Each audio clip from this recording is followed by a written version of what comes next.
Scientific and Computing Society, and it was founded in 1947.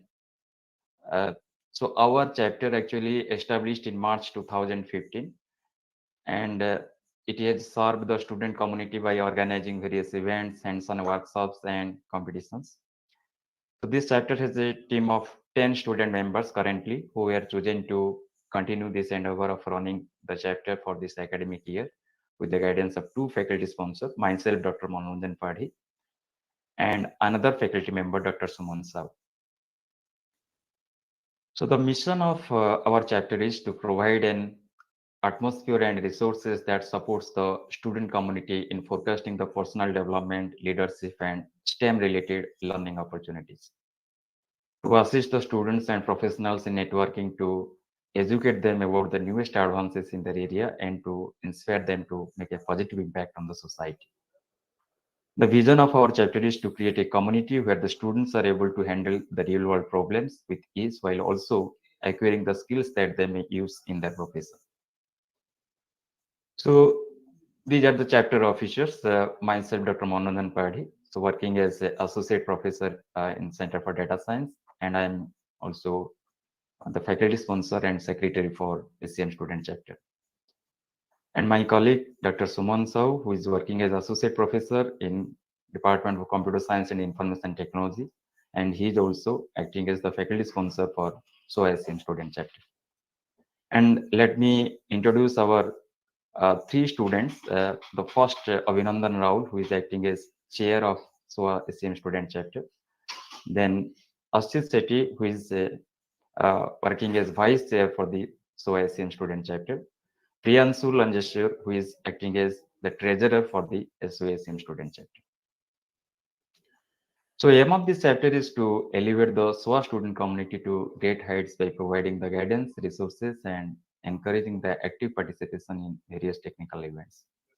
The goal is here to provide the open access events for the same worldwide community by showcasing the knowledge and bringing the industry professionals and the students together to promote the real world initiatives. So we believe with support and active participation of students to achieve our objective. And this event that we are going to organize, it is the third event of academic sessions 2021 and 22. So today, actually, we are going to organize the workshop on space applications with Python. And this workshop is organized by Shiksha Anusandhan ACM Student Chapter in association with Spaceonova. So let me briefly tell the objective of this event. Actually, this event is being organized to equip the students with essential programming skills to perform the independent research as well as hands-on experience with space applications. So this workshops provides a unique and exciting opportunities for the space enthusiastic to make a career in the space industry. So leading space agencies like NASA, ESA, and uh, Aeroscoms must are providing the various job opportunities for aerospace engineers, computational aeronomers, data analysis, and system engineers, etc. So let me briefly explain about the Spaceonova. Spaceonova actually it is a space education and research-based company with a vision to establish a space ecosystems where anyone can learn, create, innovate, and impact. Spaceonova has impacted the lives of more than 32,000 space enthusiasts and professionals across the 39 countries and aims to create a global community of space explorations with the reach of all to enable the enthusiasts to pursue career in any field of space sciences. So the mission actually here to establish a global community of space explorations within the uh, reach of all to enable the students to pursue careers in the field of space sciences to establish a world-class space explorations lab. So now I will request uh, Sautik Nandi sir to initiate the session. Thank you, sir. Well, thank you so much for the wonderful introduction, and thank you so much for also introducing Spaceonova. Half of my work is already done, but nevertheless, I see that we have a lot of participation. About 50 plus people are right now over here in this meet. So, well, I would like to see your excitement or to see your enthusiasm. So just go ahead and write anything in the chat. If you want, you can just write hi, yo, boom, what's up, uh, just a small emoji, anything in the chat. And with that, I would get to see the excitement and the vibe, which I mean, we are in the online mode. It's a little difficult. Okay, yeah, raising of hands is also an option, I believe. So anything so that I can see your excitement. All right. So just go ahead and write anything. You can either write anything, you can raise your hands, anything, and I'll get that over here. Okay, perfect, perfect, perfect, perfect, perfect. I can see a lot of hands raising up. I can see it. I can see the chat section. Awesome. Okay, hurrah is a nice response. Okay, I can see emojis, rockets, space. Fantastic, everyone. All right. So with that, I believe that you have given me a green signal to begin today's session. So, well, before I begin today's session, let me just quickly brief you about the 2 day plan. So today's session is gonna be all about Python, all the introductions, all the necessary things or basic components which you'll be needing for tomorrow's session would be given in today. Okay, so we'll begin today. So for the people who know programming or who know Python, I think it's a bonus for you all because it would be a revision. The people who do not know programming, who are new to it, well. Today we are going to learn something brand new. So let me just go ahead, present my entire screen, and you may now lower your hands, or if you want, just I mean, yeah, no worries. All right, so I think my screen is visible, I believe. Yeah, I believe my screen is visible. All right. So hello everyone and welcome to Python the Space Applications Workshop, day number 1 in collaboration with SOA ACM Chapter. So, well, I'd like to thank the SOA ACM Chapter for giving us this opportunity for Spaceonova to go ahead and deliver this workshop in your college. Okay, and now let's move forward. And well, sir has already introduced what Spaceonova is, but I'd like to take just a moment and explain you about our vision 2025.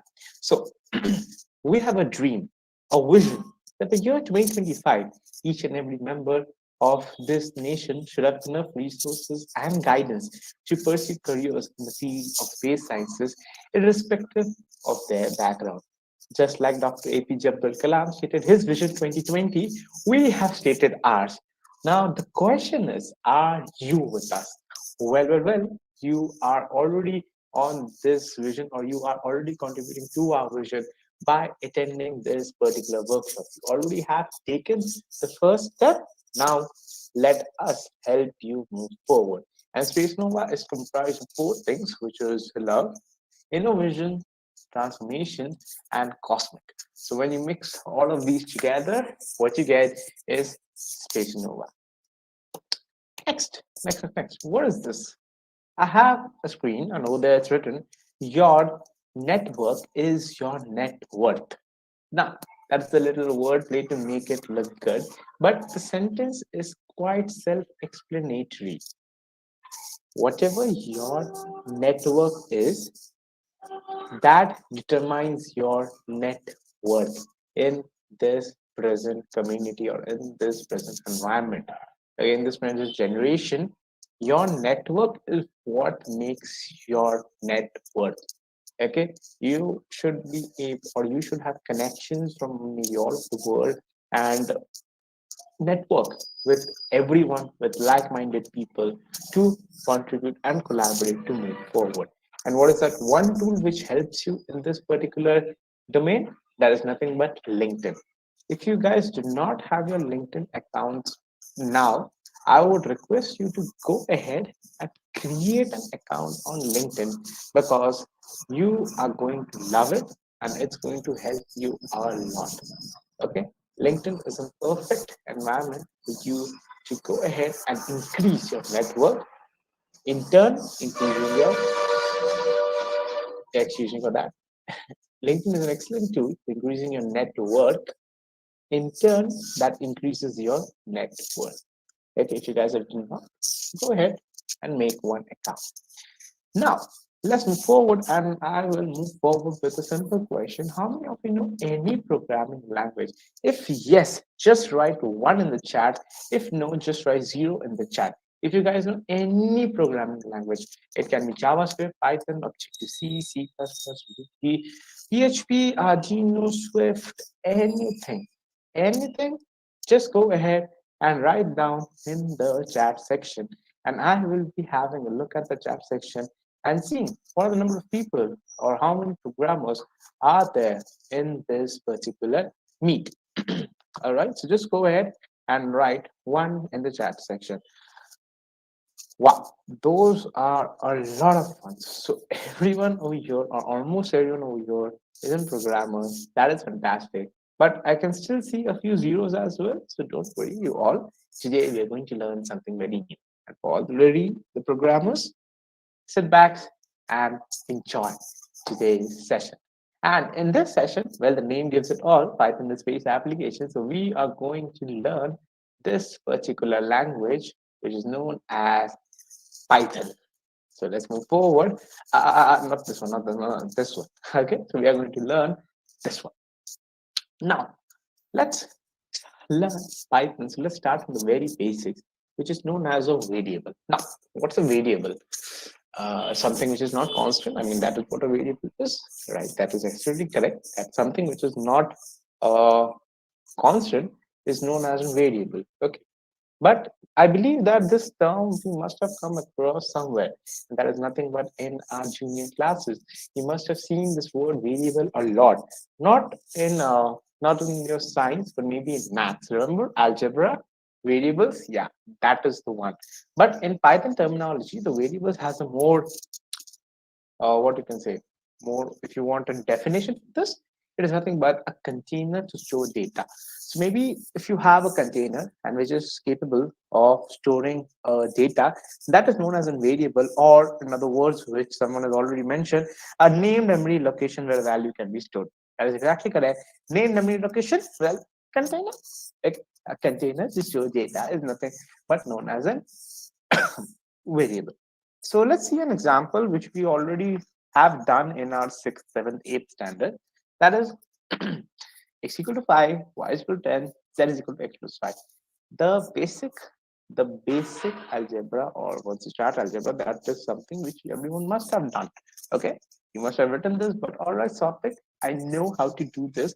And the value of z is now 15. Yeah, the value of z is now 15. That is something which I know. But how are you planning to convert this into Python? How are you planning to do that? Let's see how we write the same thing, but in Python. In Python, you write x equal to 5, y is equal to 10, z is equal to x plus 5. Exactly the same. Whatever you see on the left hand side, exactly the same is written on the right hand side. The only difference is that there is one line written over here. What is that one line? It is known as an comment in Python. Okay, so what are comments? Comments are basically um, lines which are ignored by Python. It's written for us, it's written for the users to understand.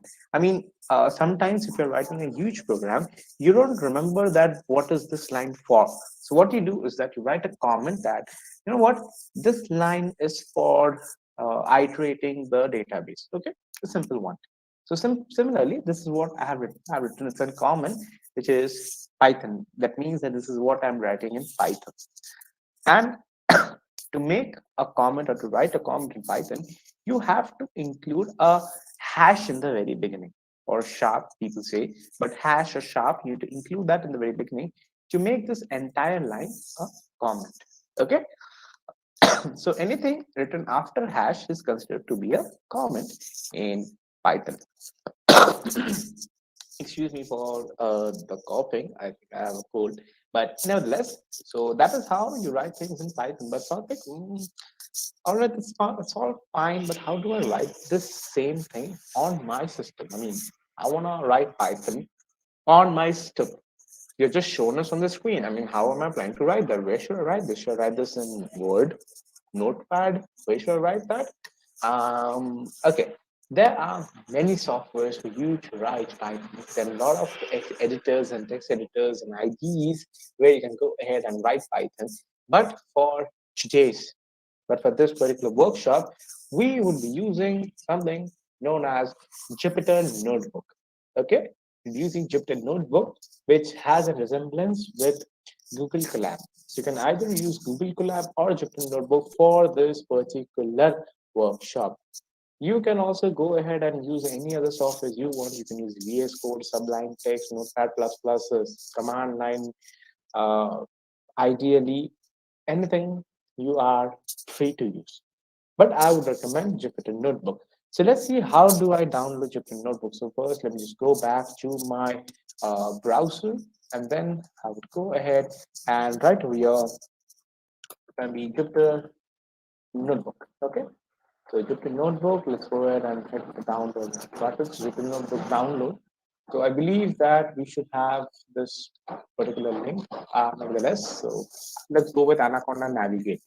Okay, that's also a part of it. So let's go for Anaconda Navigator. Well, that has a lot of things included in it. So we'll be using Anaconda Navigator. Well, I'm using DuckDuckGo, so my results won't be similar to that of your Google, but nevertheless, it should almost be the same. Okay, so I'm using DuckDuckGo, so the results are not exactly the same. There you go. So once you reach this particular page, just go ahead and hit the download button, which is under Anaconda Individual Edition, which is for Windows. You can also go ahead and download for Mac OS and Linux. But Linux, you can use command line. I mean, you can simply do sudo apt-get install, and that is also possible. But anyway, so let's go forward with the download button. And once you hit the download button, install, and that is it. So once the download and installation is completed, go to your start or you go to your search and just write Jupyter Notebook. Once you do that, you'll already see the first result popping up. Click on that, and once you click on that, you would see this kind of an interface, which is your command line interface, where it's just black background with white text written on it. That becomes your command line, and that is something which would start running. Once that runs or once that starts running, you would see this kind of a system right there. Okay, so you will see this kind of system right there. Pujan, you don't have to install like right now, but you're free to do that as well. Okay, so once you have this kind of an interface, just go ahead, click on the new button, and then press on Python 3. Once you do that, this is what will open in front of you, and that is your Jupyter Notebook. For the people who are interested in downloading right now, I think I can provide you the link. There's no harm.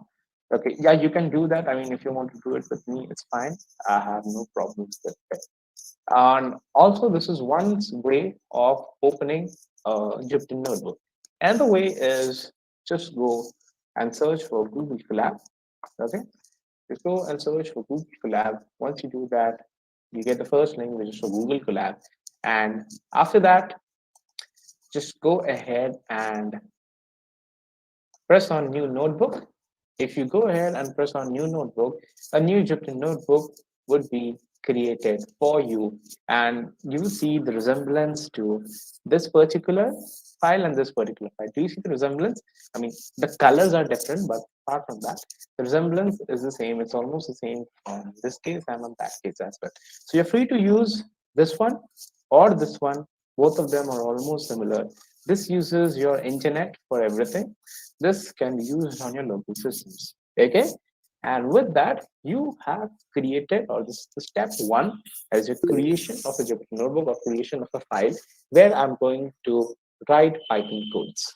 So let's write a very basic code. Maybe just go ahead and do 9 9 plus 9.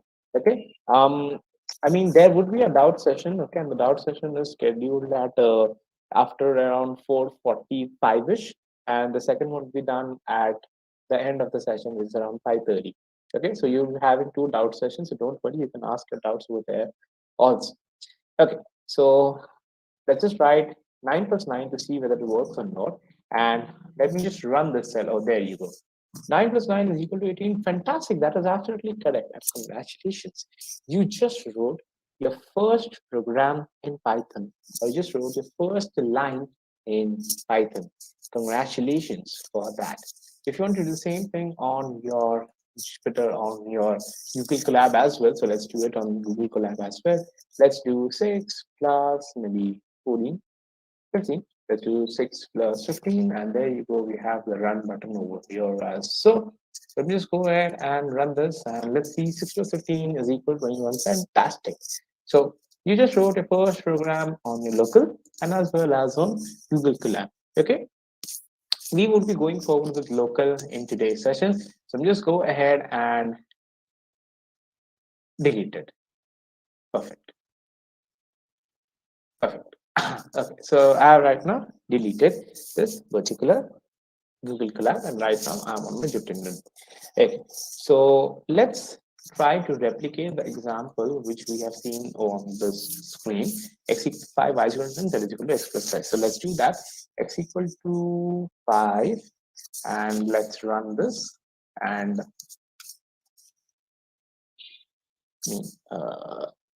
okay, x equal to 5, then the value of x should now be 5, correct? So, I mean, uh, how do I see the value of x? I mean, how do I see the value of x on the screen? I don't know if it is 5 or not. It can be something else as well, right? So for that, we're using something known as functions. Remember, we used to write f of x, right? We used to write f of x.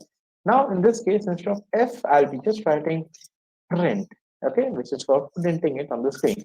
Now, every time this going over to run pressing, it's not a good option. I'll just simply do shift enter, and that will simply run my cell. There you go, print x, and it's the value is 5. All right, let's try to change it, and let's print.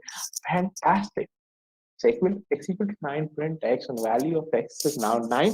Awesome, it is working all right. So let's do the other one, which is y is equal to 10.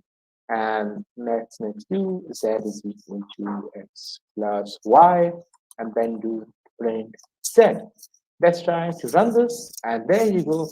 The value of z is now 19, which is nothing but 9 plus 10 is equal to 19. Fantastic. We have gotten the first result, or we have wrote our very first program. You need not to write in different cells. You can just go ahead and write everything. Okay. You can just go ahead and write everything in just a single cell as well. It's all fine. It's all fine.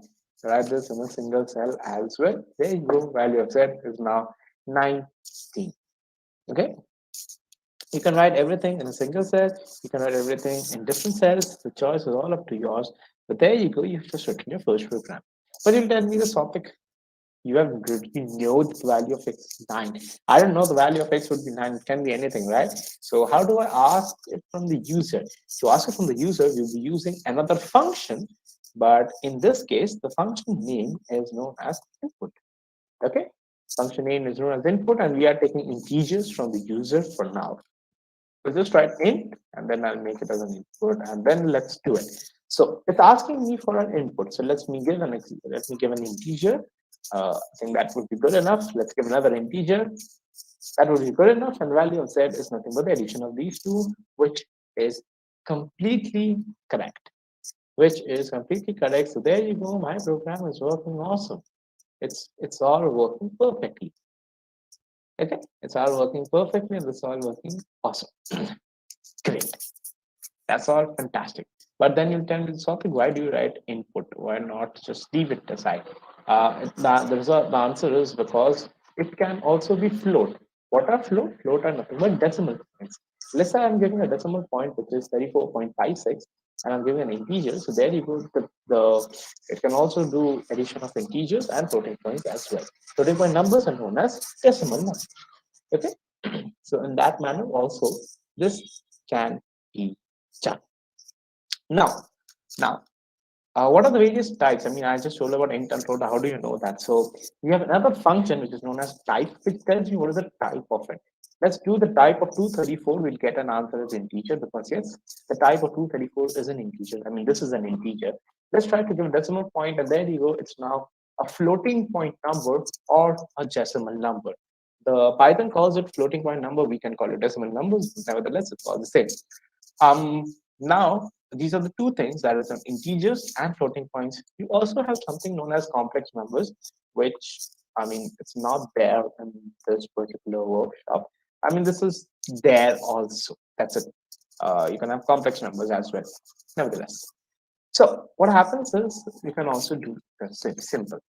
Now you'll tell me the topic is this int, I mean, really needed. I'm like, all right, let's go ahead and see. So in this case, what I'm doing, I'm just writing what is the type of y. Okay, so I'm just taking an input and let's remove the int for now and let's see what do we get. So let me give an integer, let's say just 12, and the type of y is now something known as str. Strs, what are they? They are nothing but known as strings. Okay, not the string. I mean, this is a different kind of a string. In this case, it's a sequence of characters enclosed by double quotes or single quotes. So in a nutshell, anything which you include between double quotes or single quotes is considered to be a string in Python. So let's take a world famous example. Hello world. Okay, so let's take a world famous example, hello world, but we are a space education company. So let's change that to hello alien. Okay, much more better. Okay, so this is a string which is known as hello alien. So I think this was awesome because these are the sequence of characters which I'm seeing right now. But what is Sotic? I want to get individual letters. Maybe I just want to get this H or I want to get this L. How will I do that in Python? Okay. So what happens is in a string, all the letters are assigned numbers, and the numbering starts from 0. So there you go, it starts from 0, 1, 2, 3, up to 10. Let me just try to color encode this so that you guys have a better understanding. So there you go. You have a light blue, which is 0, light green, which is 1, brown, which is 2, light blue, which is 3, yellow, which is 4, red. There's no red letter. What is this? The space. The space is also a character because it occupies some space, right? So that is also a character which is index number 5, or that has been assigned an index value of 5. Then you have dark green, darker green, purple, lightish blue, lightish green. So yeah, we have all these numbers. Okay. So I think the original question was, how do I get individual letters from this string? That is what you have not answered. I'm like, all right. So for doing that, I'll first assign it into a variable, and let's call this variable s, where I'm giving s is equal to hello alien, and then I'll just simply write over here s is s of 0. Of, we read as s of 0, but it's written actually we write s, then we give two brackets. Okay, we give two brackets, and inside we write a number. So if I'm writing s of 0, I get the answer as h. If I replace the 0, by 1, then I should get the answer as e. If I replace this 1 by 2, I should get the answer as L, and so on and so forth. You guys understood. So let's see the same thing on our Jupyter Notebook as well, but I'm not going to write everything down. I've already written it beforehand. Okay, so see, everything is written beforehand. We move on to strings. So simply, strings are used in Python for text information. And if you want to declare a string, you can just go ahead and write the single word or a sentence as well. Now, the concept of string indexing arises. We have s is equal to hello alien and writing type of s, and I'm getting the answer as str. So let's start with s of 0. So write s of 0 to get the answer as h, because yeah, it's correct. S of 2 will be nothing but L, because 0, 1, 2. Similarly, S of 1 should be nothing but E, and yeah. So S of 4, S of 5 should be nothing but O, and then S of 5 is nothing but it should be space. Remember, s of 5 is space. There you go, s of 5 is space. But what if someone did a mistake and instead of writing 1, by mistakenly I've written -1? Then what will happen? There will be no error. Rather, it will give me the last character of the string. So this is what is -1. This is -2. This is -3. I is -3. So if I do s of -3, I get I. And similarly, s of -11, 3, 4, 5, 6, 7, 8, 9, 10, 11. S of -11 is nothing but H, which is exactly what I'm getting over here as well. So I can also do forward indexing and also I can do backward indexing. That is fantastic. You can get the letters from, or if you start reading from the left hand side and also from the right hand side. That is just awesome. Okay, now I have a question, and that is, if I do s is equal to Spaceonova, if my string is s is equal to Spaceonova, what should be the fifth letter from the start? I mean, what should I replace this question mark with to get the fifth letter from the start? Excuse me for that. What should I replace this question mark with so that I get the fifth letter from the start? And the fifth letter from the start is obviously E, because 1, 2, 3, 4. Yeah, it's E. So what number should I write over here so that I get the answer as E? Let me know by writing it in the chat section. Oh, I already have one answer. I have 4 answers for 4 people for 4.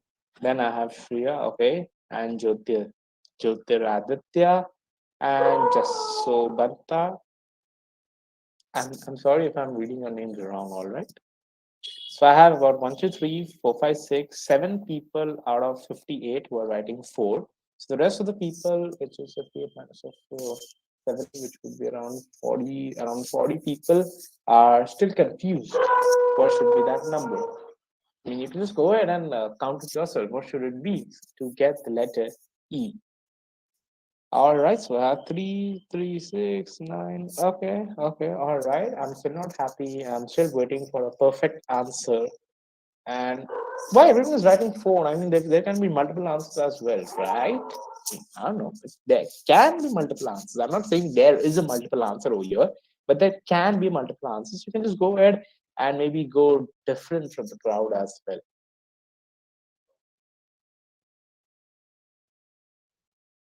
And we have, okay, we have a different answer now. We have -6 as well. Okay, so we have 2 -6s. So we have -6 and 4. All right, all right.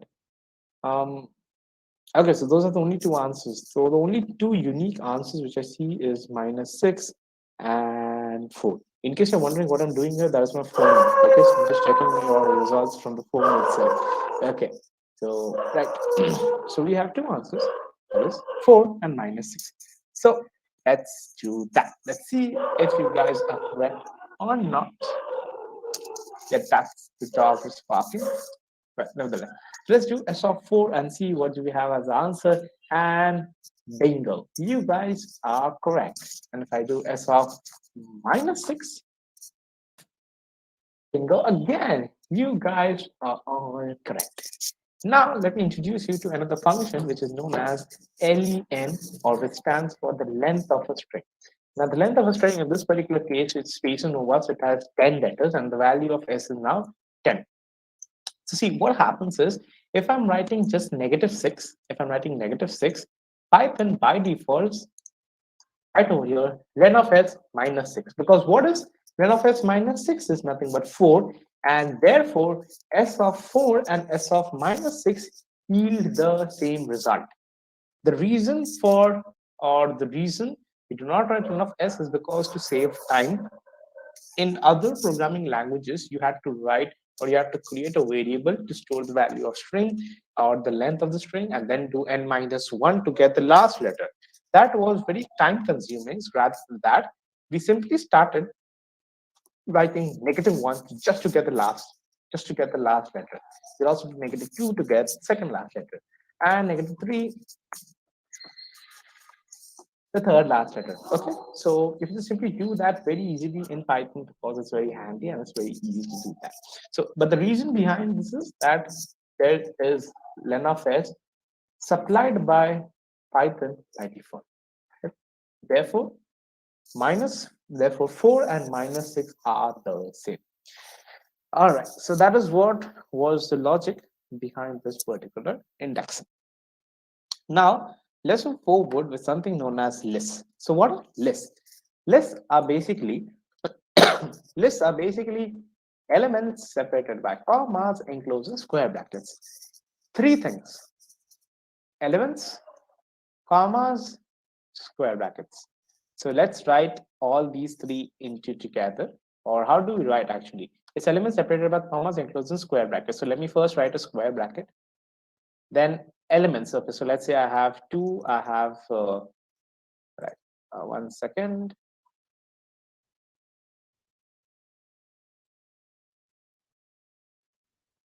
So I have 2, I have 8, I have 15. I have these three elements and they must be separated by commas. There you go. You have created your first list. So first you give brackets, then we feed in elements, and then you give commas over here. Simple. That is exactly what I've written over here. But in this case, I'm using characters. In this case, I'm using numbers. You go ahead and mix all of them together also. It is fine. The indexing remains the same, which is 0, 1, 2. So it's also the same. It's 0, it's 1, and it's 2. So to get the first letter, you can simply do L of 0 if you assign it to a variable L. All right, you can simply do L of 0 to get the answer as A. Similarly, L of 1 is B and L of 2 is C. Simple, simple. So lists are constructed with brackets and commas separating every element. So this is what is a simple list A, B, and C. As I said, you can go ahead and mix various data types. So let me just go ahead and write various data types. There you go. It's also correct. Just go ahead and write another list inside of that as well. Okay, you go ahead and write and the list inside of that as well. It's all fine. You can just make it as complicated as possible and write, strings, letters, numbers, decimal points, lists, anything. Go ahead, write it inside a list. It is all fine. It is all correct. And I believe that not many programming languages give the programmer this much of flexibility that you can just go ahead and write any type of data type inside a list or inside a, people call it an array, but yeah, we call it list. If you do type of it, you'll get the answer as list because this is the list data type. All right. Now, as I said, it's the same my list of 0. So let me first just perfect. L of 0, A, L of 1, B, L of minus 1, C. So what is the difference then? I mean, the major difference is that it's all letters and numbers and symbols over here without any commas. I mean, it's together. And over here, lists are basically, it can have multiple elements with multiple data types separated by commas. But there is one more fundamental difference between a list and a string. And let's take an example where we did a typo. And instead of hello alien, I wrote Zello alien. Okay, my bad. H and X are very close to each other. My fingers are very clumsy. So I just wrote X. Okay, nevertheless. So S is equal to Zello alien. And I said, you know what? Just replace the first letter by H. I said, just replace the first letter by H and it's all perfect. So if I do that, then I get a huge error saying STR objects does not support item assignment. All right. STR objects does not support item assignment. What does it mean? It means is that once the string has been made, you cannot just go ahead and replace an individual letter. You cannot do that in Python. You get a huge error. But what if I do the same mistake in a list and instead of just A5C, if I just go ahead and write L of 1 is equal to F, okay? Because instead of 5, I just want to make it F, and that is you have another modified list with no error, nothing. It's all calm and cool. So what you understood is that the strings are immutable. What do you mean by immutable? Immutables are unchanging over time or unable to be changed. So once you have defined a string, you cannot just go ahead and change it. Okay, you cannot do that in case of Python, in case of strings in Python. But you can do that in case of lists because lists are mutable. So now we'll take a short break and we'll take all the different questions if you have any in the chat section. So till then, people, you can go ahead and write down your question in the chat section. And for the people who don't have any questions, enjoy this meal. Let me see. We have a question from Arman who's saying, what are the benefits of using Jupyter Notebook as compared to the IDE for Python? Arman, what IDE are you saying for Python? That is first question. Okay, it can be any IDE. It can be any IDE you are trying to use, and there is no, I would say, I mean, every IDE is good. We just use Jupyter. Excuse me. So we just use Jupyter Notebook because it's more interactive. I mean, you can. It is a lot more interactive when it comes to graphs. Okay, it's a lot more interactive. You can click on graphs. You have sliders, animations. A lot of things can be done with Jupyter Notebook, which I believe other programming languages, I mean, other IDEs lack. Okay, I mean, the name itself is it's interactive Python notebook. Okay, so it's I mean, you have a lot of things when it comes to plotting purposes. Okay, 3D visualizations and a lot of things are very handy in Jupyter Notebook. Other IDEs do not support or do not have that much, but yeah, they do. For if you're doing just basic programming, it's all the same at the very beginning. Yeah, Pujan, you can watch the same thing on YouTube as well. The link is the same. You can watch it on the YouTube as well. You can download the programs anytime you want. You can use Google Colab as well. If you don't want to download any program, you can use any IDE as well. It's all fine. Any other questions, guys? Please mention them in the chat section. I'm having a look at the chat section right now, and I believe I do not see any questions. All right. In case you have any questions, you may also go ahead and switch on your mic and ask me, and I will be happy to clarify it for you.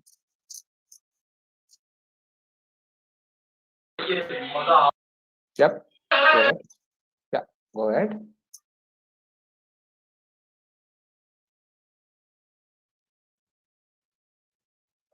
Yes, please. I think it was Amartya.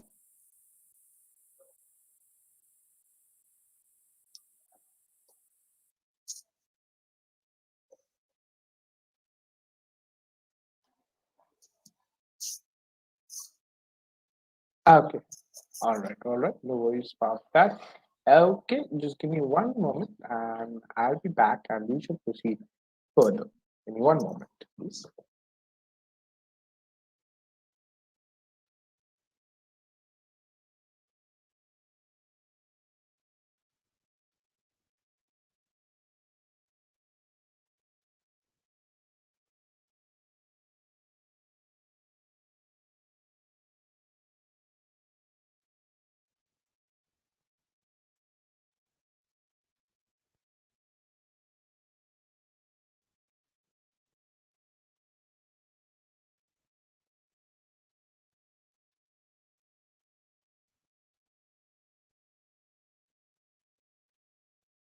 All right, so seeing there are no more questions, so let's move forward in today's session. So, right, we concluded over here. So let's move forward and we will see a few expressions in Python. You have something known as a greater than equal to symbol. I mean, what is it? I believe you all have done this in your junior classes, which is you write like this. But I have a question. We can take up the question at the end of the sessions as well. All right? Oh, yeah, sure. It's all right. Perfect. So we have, let's say, as number 7. So I've written over here number 7, and number 7 is greater than or equal to, let's say I've written 3. But this greater than equal to symbol is currently not there on our computer keyboards because yeah, it's not there. You don't have this greater than equal to symbol directly. So what programmers did is that instead of writing greater than equal to, you just write greater than followed by equal to. Similarly, you have less than equal to. Okay, perfect. Greater than equal to, less than equal to. I mean, it all makes sense. What if you want to do 8 not equals to 7? How will I write 8 not equals to 7 in Python? Because or on my system, because we do not have we don't have this not equals to symbol again, correct? On our keyboards, yeah, we do not.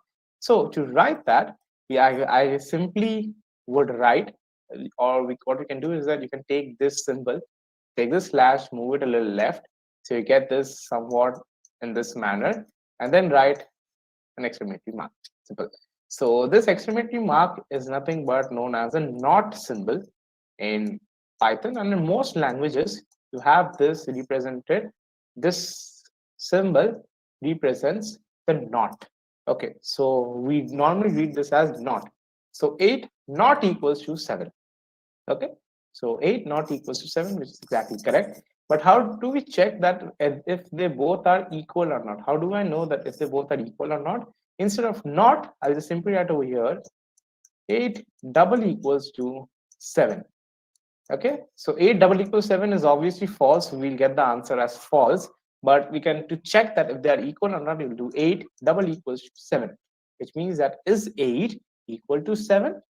That is how you do your seven the same thing. 5 greater than equal to 6, false, obviously false. 4 greater than 9, false again. 5 less than 7, yes, it's true. 5 is less than 7, it is true. 5 less than equal to 5.0, again, that is true. 5 less than equal to 5.0, yes, it is true because they are equal. 2 double equals to 1 plus 1, is 2 and 1 plus 1 equal? Yes, it's true.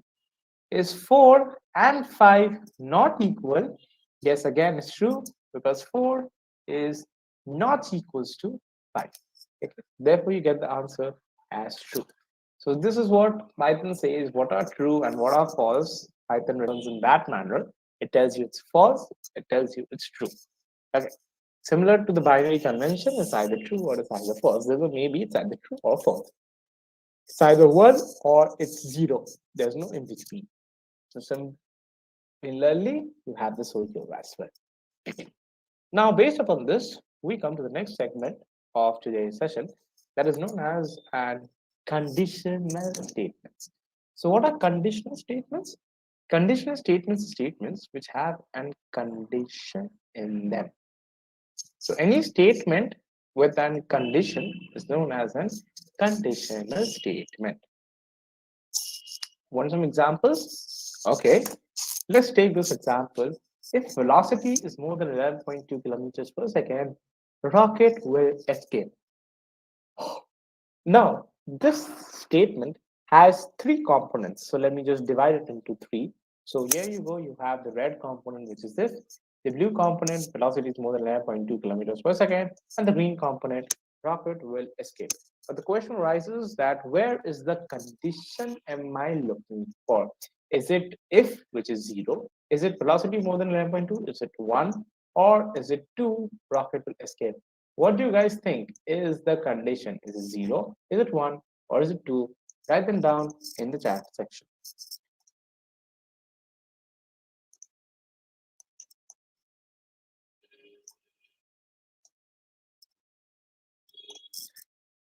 I have 3 answers for 1, and 4 answers for 1, 5 answers for 1, 6. Again, everyone's writing the same answers. Okay. Okay.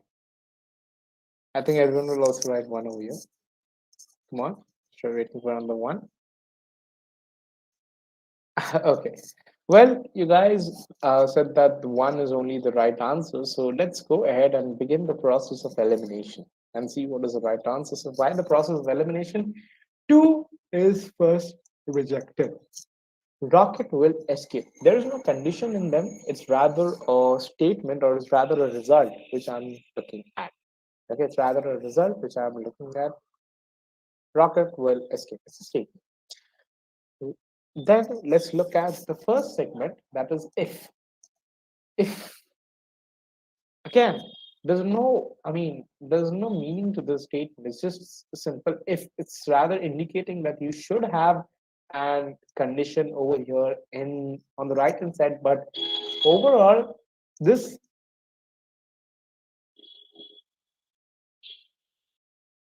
has no meaning again. So we can just simply go ahead and ignore it as well. Then have velocity is more than 11.2 kilometers per second, and that is the condition, because over here it can either be true or it can be false. Sir, it is not properly audible. Right. So it can be either true or it can be either false, because this is the condition which we are looking at. Is the velocity more than 11.2 kilometers per second? Yes, then the rocket will escape. Okay, so let me just clean up things on this slide. Perfect. So that is the condition, or this is the condition which we are looking at. So now let me take this statement and convert it into Python again. Okay, and in this case, I am using the same colors as well. So this if is represented by this letter, by this color over here, which is in red color. Velocity is more than 11.2 kilometers per second. There you go. It's written in blue clearly. Velocity is greater than or equal to 11.2. Then you have something known as a colon. Over here there is comma, but this is replaced by a colon in Python. And most people forget to write this colon. Please, please, please, please mention this colon, or else you would get an error by Python. Okay, so this is the colon which you first write. Then in the next statement, give a nice little space or give some tab over here, okay, to make sure or to make Python understand that, all right, Python, this is line which should happen if this statement is correct. Okay, so we'll see this indentation more in just give me like around 30 seconds. So we see this in depth. Now, here is our velocity, and now as you can see, I've made it more fancier. So enter the velocity of rocket. Let's enter it as 32. Okay, let's enter the answer as 32. And then let's do if velocity is greater than 0.2, print rocket will escape. Let's see if the rocket escapes or not, and the rocket will escape, obviously. And what if we give a lower value? Let's say give it just the value 1. Okay, then the rocket will escape or not. Let's see. One moment. Oh, no output. Suppose this statement is false, and therefore this statement did not occur. So what if we want the other half as well? What if we want the other half as well? To do that, let's take another statement into consideration, and we have if velocity is more than 0.2 kilometers per second, rocket will escape. Much better. If velocity is more than 11.2 kilometers per second, rocket will escape, else crash. If this statement is true, this would happen. If this statement is false, this would happen. If it is true, rocket will escape. If it is false, the rocket will crash. Simple, simple. Okay, very simple. And as you can see that we have some else's as well. If you want to convert this thing in Python again, so let's see how to write that in Python again. So in Python, what do we have is we have if again in red color. I'm keeping the colors. Velocity is greater than or equal to 11.2. I mean this one. Then you have another colon, which I said again very important. Print rocket will escape is the same. Then you have an else part, and this else part just simply add over here else with the colon again. I'm stressing on the colon very much because many people will forget, and it becomes very hard to identify what is the error as well. And print rocket crash. Okay, rocket crash. Simple rocket crash. Again, indentation also. Okay, this indentation is given by default by all the IDEs you write. They normally give this indentation. Now let's see how does this happen. So now I've taken velocity to 3. If velocity is greater than 0.2, put rocket will escape, else print rocket will crash, and there you go, the rocket crashed. Now, now you were saying about the indentation and what does it matter. See, what happens is, let's say that if you want to print 2 statements, I want to print that this is the if part. Okay, and if I run this, then obviously I'll not get the if part thing. So let me just increase it, and there you go. I have rocket will escape, and then I'm having if part. Now, what if we do not give this indentation? If you do not give this indentation, what does it mean is that this if part does not have a body. I mean, it does not know what to do.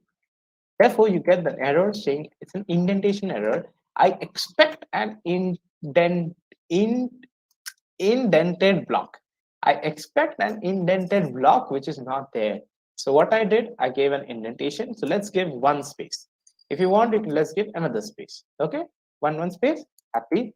There you go. It all happens because both of them have the same spacing. Now let me mess this up. I am giving over here one space. Now I'm giving over here two spaces. So what is happening? Python is not understanding. Python is saying that, okay, like he's like, bro, do you want this to be inside of if, or do you want it to be outside of if? I'm not understanding. Or is it supposed to be inside another if or something? What are you saying by this statement? Or what is this statement? It should be outside or it should be inside. What should it be? Come on, I mean, make things uniform. So I'm like, all right, happy. Happy to escape if part, it's all perfect. You can also give three spaces. There you go. So I've given three spaces. Again, it's all perfect. You can give multiple spaces as well. You can give huge number of spaces as well. It's all fine. It's all perfect. It will all happen. But just make sure that you give the indentation properly. So normally it's considered best practice to give just one tab. Okay, just give one simple tab. There you go. It's all correct. So let me just go ahead and do another tab. Perfect. Perfect. So tab is considered to be, I mean, either it's just one tab or two tabs, depends upon your system. But one tab, two tabs, it's all good. It's all clean. It's all neat. Okay. Now what happened is that in the previous workshop, when I did this, they started arguing and said that, so that at 9, the rocket does not crash. I mean, it does not crash. You know what happens? It starts revolving around the Earth in an orbit. Okay. We want to do that over your as well. All right, fine, let's do it. To do it, I'll first write another condition. In this condition, I'll write over here else if velocity, they said it should be more than 8. All right. Velocity is more than 8, print revolves around orbit. Happy. Revolves around orbit, they are happy. But this else if does not exist in Python. Right? This else if does not exist in Python. It's rather shortened to just elif. And if I do that, I'll get the answer as revolves around the orbit. So that is also perfect. They are also happy. I'm also happy, and you can do this as well. If elif, else. You can do it as well. Now I have another question for you all. In this case, I'm having velocity is equal to 11.2, and I'm doing if velocity is greater than 11.2, print rocket will escape. Else if velocity greater than 5, rocket will rotate around the Earth. Else print rocket will crash. So I have three statements A, B, and C. What do you think should be the answer? Should be A, should be B, or should be C? Write down in the chat section.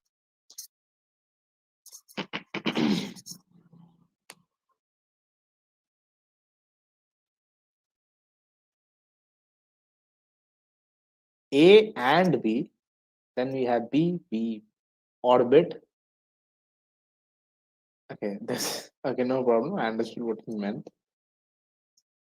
So we have one vote for A and B, and the rest are writing B.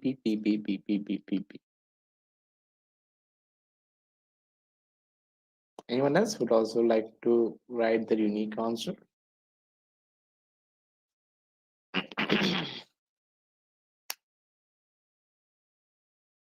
All right, so let's see what is the answer. Okay, so firstly, can it print or is it capable of printing two statements? Let's see.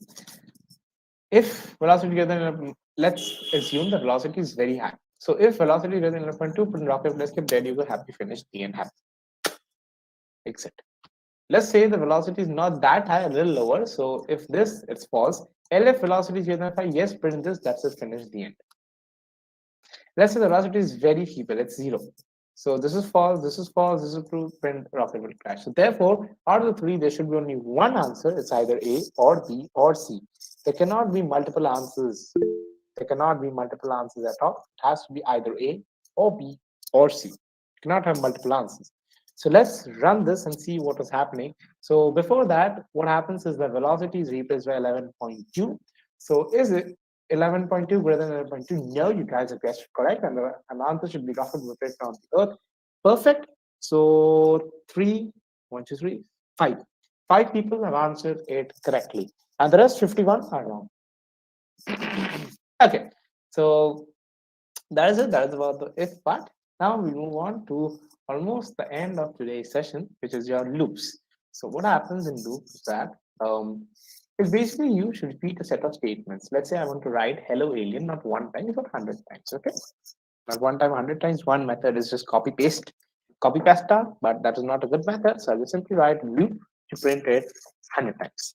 What happens? I just simply wrote the syntax for the for loop is for variable name inside or for I in range 100 print hello alien. Okay, this and this are customizable. The red ones are not. Okay, if you would have seen in the previous ones also, whenever there is red, it's not customizable. That is what is the syntax. So the syntax is for item in object statements to do stuff. So first, let me go ahead and print I to show you what do we get. So what happens is the range returns values from 0 to 9. Okay, returns values from 0 to 9. It starts from 0 and it goes up to the n minus 1. Okay, the same case as we did in strings, list, any other numbering anywhere, it all starts with 0 and then goes up to the n minus 1. Okay, so that is what is happening. And then if you want to print hello alien, so just go over here and see hello alien gets printed not 1 times but 10 times. You can add another 0 over here to make it print 100 times. You can go on, count it, and see it's the same, it's 100 times. Okay. Now you have another variable that is L is equal to 12345. And then if you want to iterate through it, you can either do for Sothic and L print Sothic. And Sothic is now 12345. It's all the 5. You go ahead and change this value to just I. You can do that as well. And it will show over here also. Go ahead and write over here ELE, which stands for LE or element. So that is also possible. You can go ahead and make over here an element as well. So that is again another possibility. It's all fine. It's all perfect. Everything runs properly. This is customizable, and you need to mention that over here as well. And in this case, it can be anything. It can be list, or it can be strings as well. As you see, it can be strings as well. It can be lists as well. Okay, it's all perfect.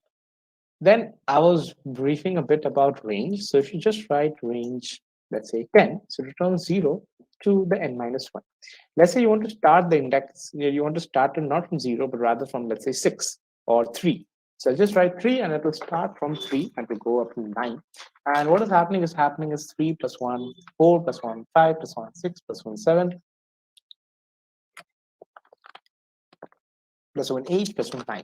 You don't want it to be happening in increment of ones, rather you want to happen, or it should happen in increments of 4. That's also fine. That's also perfect. 3, then you have 4. So let me just increase the range. There you go. Too much. Much better.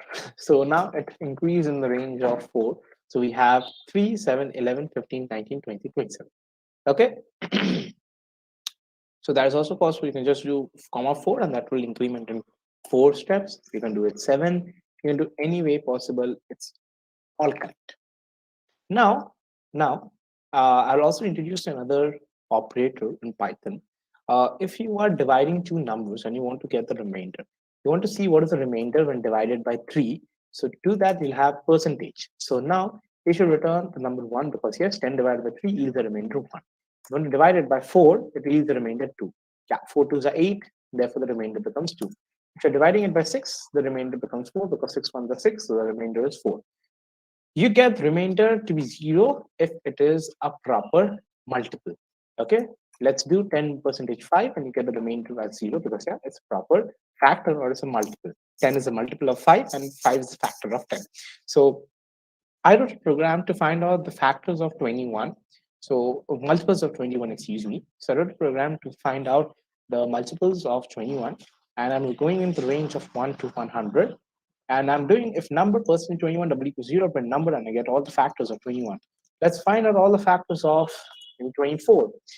Multiples of 24. There you all have all the numbers of multiples of 24, multiples of 12, and multiples of 2 is nothing but even number. If you want odd numbers, have all the odd numbers as well. Okay. Very simple, very easy, very cool. Because all odd numbers divided by 0 element 1. That's something we know. Okay. Right? Right. So that is all about the loops part. But we have another problem which faced us. That is, we had the list of, let's say, 1, 2, 3, 4, 5, and I wanted to increment every element of the list. Okay, not double. I want to increment each element of the list. So if I do L1 plus 2, I get an error stating that you cannot do that. You cannot just do 3, 5, 7, 9. Or, I mean, I cannot increment by 2. I have to write a loop to do that. But that is not a good method, right? So we have NumPy to the rescue. I'll simply import NumPy on my file, but I'm importing it as NP, so I don't have to write NumPy every time.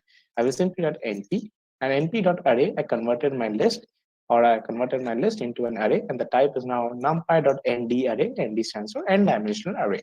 And if I do L plus 2, I get just plus 2. Perfect. Okay, one moment. So 1, 2, 3, 4, 5, 6. Increment by 2, so it's 3 plus 1 plus 2 is 3, 2 plus 2 is 4, 2 plus 2 is 5, and so on. I can simply do plus 5 as also, that is also perfect. I can do percentage also, that is again perfect. I can do power operator also, this is the power operator in Python. You can do that as well. This is to the power 3 as well. Multiply by 3, that is also perfect. So all these things are easily done and using NumPy. Not only one-dimensional arrays, you can also create two-dimensional arrays as well. There you go. I have a two-dimensional array. This is 1, 2, 3, 4, 5, 6, 7, 8, 9, which is a 3 cross 3 matrix. And I have another matrix, which is 11, 12, 13, 14, 15, 16, 17, 19. So I have a 3 cross 3 matrix. Now I want to do the cross product of these two matrices. For the people who know cross product, they know what a pain it is to do 3 cross 3 cross product. You can also do 4 cross 4 cross products as well. Okay, so to do that, I just simply did a dot b, which means I'm doing a cross b. And if I do b dot a, I'm doing b cross a. So there you go. I have a cross b right over here. Okay, very simple, very easy. I just did the cross product. I'm going to see how much time does it take. So let me show you. And behold, start counting. Okay, one. If you want to do b cross a, so let's do that and start counting. Okay, out.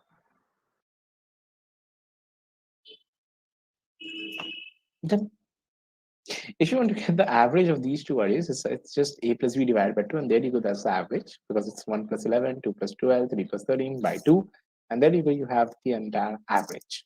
Okay. Right, just seeing that it's the same or not. It's the same.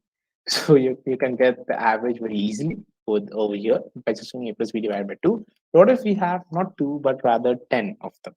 Okay, then it becomes a problem, right? So to do that, what I did is that I simply created a list and inserted my two arrays into this list. It becomes a 3-dimensional array. Once I have a 3-dimensional array, I'll simply do np.mean, giving the axis is equal to 0, so I get the row-wise mean. And in this case, I'm getting the exact answer which I want, which is 1 plus 11 by 2, 2 plus 12 by 2, 3 plus 13 by 2, 4 plus 14 by 2, 5 plus 15 by 2, 6 plus 16 by 2, and so on and so forth. If I change the axis and if I make this axis to be 1, then what happens? I get the column-wise mean, which is 1 plus 4 plus 7 by 3, 2 plus 5 plus 8 by 3, 3 plus 6 plus 9 by 3, 11 plus 14 plus 17 by 3, 12 plus 15 plus 18 by 3, and so on and so forth. Okay, so therefore we're doing axis equal to 0, so that we get the row-wise mean, which is exactly the same as that of a plus b divided by 2.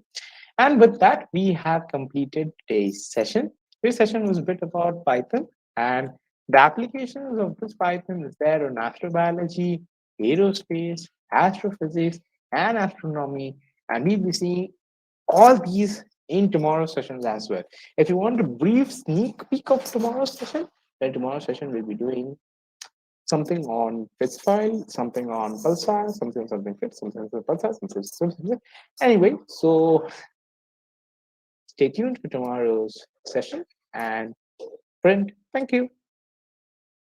Thank you all for joining. And again, thank you so much, SOA ACM chapter, for giving us the opportunity for conducting this particular workshop.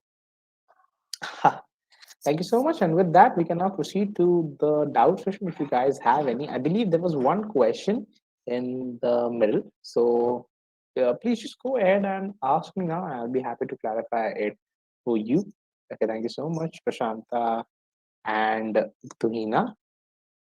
But apart from that, if someone who's asking me a question in the middle, so please just go ahead and ask me, and I'll be happy to clarify it for you.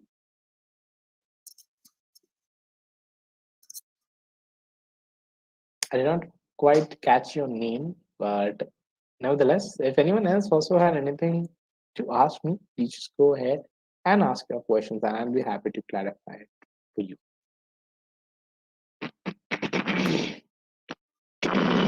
Yeah, excuse me. Aha. Right. I think someone was asking me.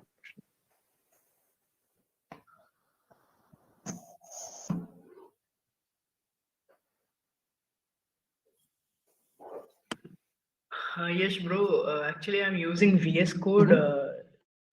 Actually, I'm using VS Code in order to write Python programs. And while I am importing any of the modules now, it's showing that module not found, an error. So Okay. what should I do to solve that?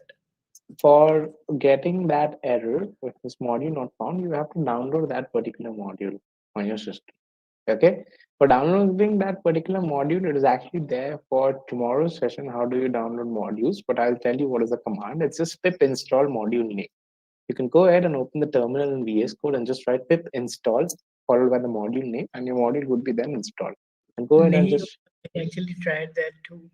okay. Then I think there is an what do we say, configuration problem of your VS Code. Maybe it's looking for modules in other folder, whereas all your modules are stored in another folder. Okay, Shubham, why don't you just um, text me on LinkedIn or maybe just email me, and I think I'll be happy to clarify it. Okay, because I think there's some configuration That's problem because I faced this issue long time back. Long time back I faced this issue when I was starting.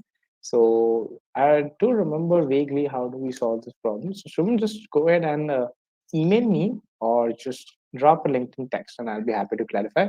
My email is simply sothik@spaceonova.com. Okay, or you can go ahead and write out to cto@spaceonova.com. It's all me. Okay, Shubham? Yeah, I do have another doubt too, and that is that dot function is used for the finding the cross product, or is it Right. for the dot product, scalar Yes. product? Yes, it's cross product. Then what do you do in order to calculate the scalar product? That is exactly the question of Ritik as well, because that is a little, what do we say? Okay, let me just tell you what's the documentation. If you go ahead and read the documentation, as you can see, it's a dot product of two arrays. Is I should- dot product of two arrays, na? I think it's cross product of two arrays because if it's a dot product, then it should be 11 into 1, right? To get 151, 150. Wait a minute. The dot product. My bad. It's dot product. The other one which I was confused was the element-wise multiplication, right? What is the name for the element-wise multiplication?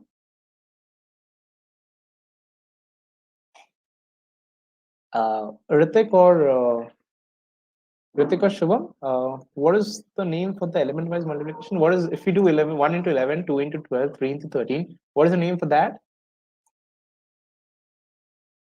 There's no name for that. This is your 2 into 12, 3 into 13, 4 into 14, 5 into 13. Yeah. This what is this multiplication called?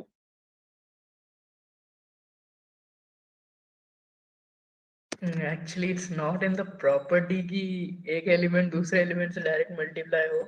If the matrix is suppose like for example 2 by 3, okay, the first matrix, and the second is from 3 by 2. Yeah, that is The first dot product. column Yeah, I is remember that. to second matrix row, I, then it that gets multiplied. correct. That is dot product. Then what is this product?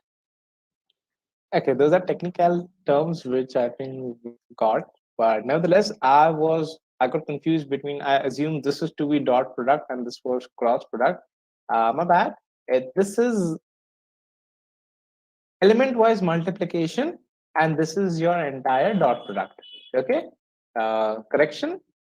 This is my dot product, and this is your element-wise multiplication. Okay, happy? Ritik and Shubham. Yeah. Okay, perfect. All right. So I think we have no more questions. Okay, thank you so much, Ritik. Yeah, those are technical terms which I forget. So yeah. Matrix, I mean, element-wise multiplication, dot product, not cross product. All right. So, do you have any more questions? Thank you so much for pointing it out, you guys. Any other questions? Anyone? So if any participant have any query, please ask.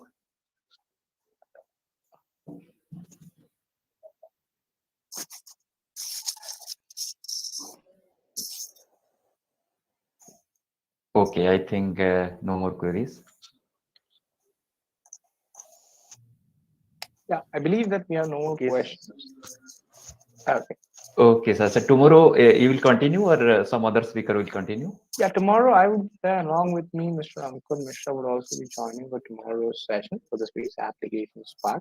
All right. So we'll be, as I said, we'll be having a lot of fun in tomorrow's session. So don't forget tomorrow's session. And in case you have any questions, please drop me an email, or you can just text me on LinkedIn. I'm very active on LinkedIn and also on mail. So just go ahead and you can contact me there, or also you can wait for tomorrow's session as well, and you can ask me there also. Okay. Okay, sir.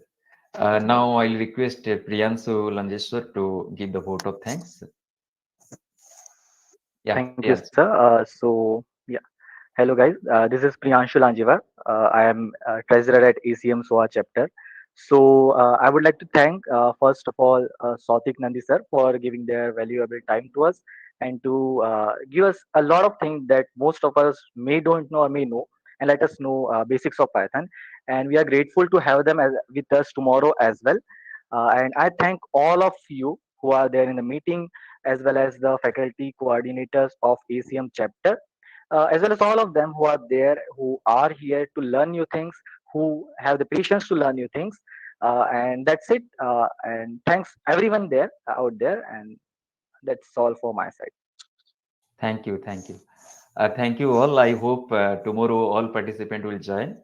And this session is quite interesting. I had also watched the complete 1 hour 15 minutes. So thank you, Sautik Nandi sir, for your valuable lectures. And I think our participants can gain something from your lecture today. And I hope all participants will join tomorrow. Thank you all.